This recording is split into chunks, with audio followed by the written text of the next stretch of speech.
There is nothing that's impossible, 'cause I'm standing here only because you made a way. I open with this song because it brings significance to my life. I remember some years ago, my father and I was to the back of our house, and he was going through certain grievances in his life, and he was listening to Morris Cerullo at the time while correcting some test papers. And when you see my father, you see me. We're always inseparable. And it's what Morris Cerullo was ministering on that broke my father to the point that he was in tears. And I was saying, Daddy, what is wrong? What is wrong? What is wrong? And it was the Holy Spirit ministering to him, telling him, to give up your life, surrender your life. And that is the ending, that I surrender my life to God with him. And, someone introduced him to a church in Pitty Valley by the name of Trinidad Christian Center. I think the pastor was Pastor Nibu at the time. And the entire family started to go to that church from Arima to Pitty Valley. And being the rebellious one, I still went up and we gave our life to God. But I was still rebellious. I knew of God, but I did not have that relationship with God.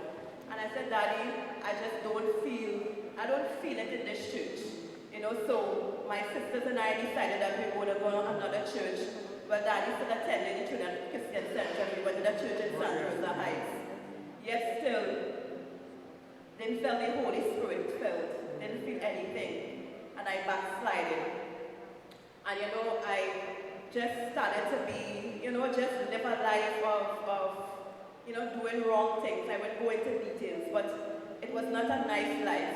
And I was having a conversation with God, and I said, God, send me someone who will love me unconditionally, and who will have a godly family structure. Lo and behold, I'm walking the road, going to the shop, and there's this beat down, hand down, gallant taxi driver coming, slowing down, watching me, suited and everything, Ricardo Lopez. And I'm saying to myself, Lord, this couldn't be the person. This could be the person. Because as my parents, they've always wanted us to have the doctor or the lawyer, their husband, and thing, and the Lord is telling me, no, this is this person. We started to court for about 5 to 6 years, and my father reached a point where he said, young man, what is your intentions? That's for my daughter. And they spoke. And yet still I wasn't sure about it because I wanted everybody's approval. And my grandmother was bedridden at the time, and we all had to go out. So I asked Ricardo to, ask your mom if she could come and stay with my grandmother for a few hours. And, she came and they spoke, and my grandmother told her, your son is for my granddaughter, and that is where the approval started. A year later, we were married. Within 3 years of the marriage, the spirit of abuse came in. I would not go into detail with that. It was both physical and verbal abuse. And I went to my father and I said, I want to get a divorce. I couldn't stay in this marriage. It's like he was a single married man and I was a single married woman. We were still doing our own thing, even though we were married. I know Brother Lopez spoke on Wednesday, but what really brought him to the Lord is because of Tabanka. It was at Tabanka that brought him to the Lord because he realized that I wanted a divorce. And, I had already gotten lawyers and, already given up on the marriage because I was involved with someone else. And we were separated for 3 years. And even though this was going on, he started to come to church. And every night he come from church, I would test him out. I would test him out to the point that I would curse him, to the point to see if he really means God. Because I was so messed up in my life, in my mind, And coming, but God had to separate us in order to remold us and to reshape us into the individuals that He wants us to be. So it took 3 years of separation for God to do that. I remember 13th of May, can't remember the year. You know, my birthday was the day before. And, you know, He came the next day and He said, where were you? You know, I wanted to celebrate your birthday with you. And, you know, I started to argue with him, and he was quiet, humble as ever. And he said, you better get that demon out of you. And he left the room. And before he left the room, I literally wanted to cuff him in his face because I was that angry, I was that messed up. But instead, I took my left hand and I looked at myself in the mirror and I punched the mirror glass and it broke. And then I took my right hand and I punched the other side of the glass and it broke. And it opened up my wrist. And I said, Lord, I'm dying, but I ain't finished with my degree. I didn't have a care in the world. That's all I was saying. I ain't finished with my degree and I'm dying, Lord. I was that messed up.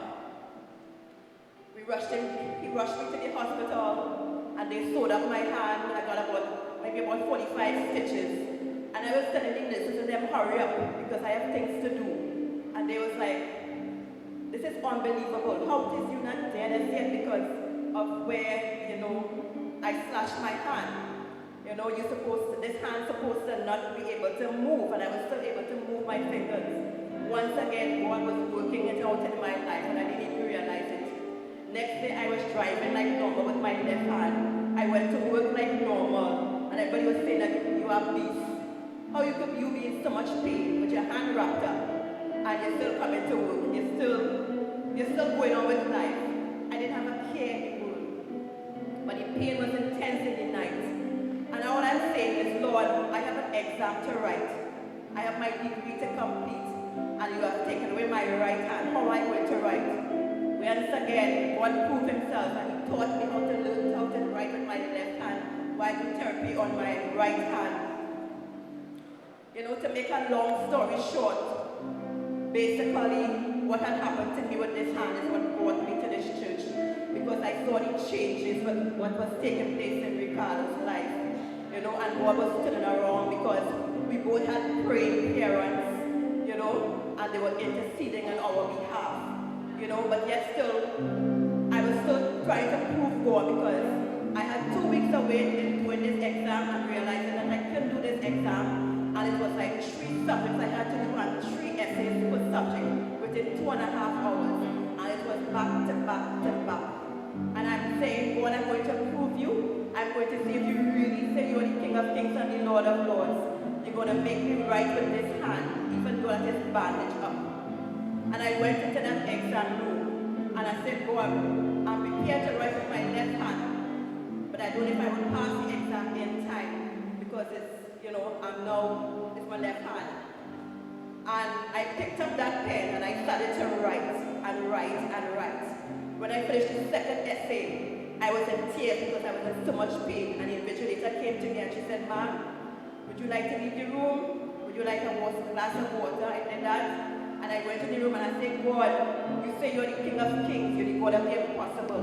I need to finish write this exam. I need to finish. I went back into the room and I completed the essay and I finished before everyone else in that room. Making a long story short, a month after, I got 3 A's, my first 3 A's in those exams. God moved mightily. And it's only then I started to come to this church. From that, what God proved to me, that is what brought me to this church. Right? But yet still, while I was here, I was still critical about things because I was seeing things and I'm saying, why, you know, I don't know if it was a spirit of discernment. You know, you see people in the prayer and they were saying, why they so false? Why they saying that they heal and they really not heal? I was still critical. And it's not until, you know, God had to break things in my life and to tell me, you know, Gabby, you have to get rid of the pain, the past hurts, and the disappointments. You need to get rid of it. And that is the only way that I'm able to heal you fully. You know, and I really want to thank Pastor, because through Pastor, his counseling and his mentorship, that Brother Lopez and I, that we were able to renew our vows. My first encounter is when I think we had a manifest. People were manifesting, and all the ushers and them were unavailable. And I was sitting to the back there, and a woman was manifesting.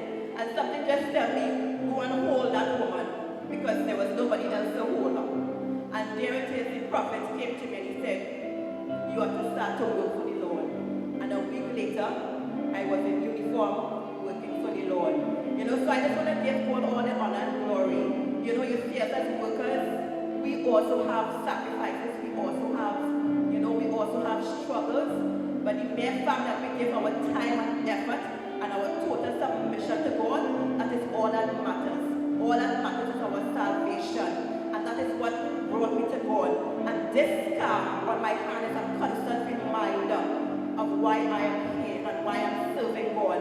These 3 fingers I have here is partially paralyzed.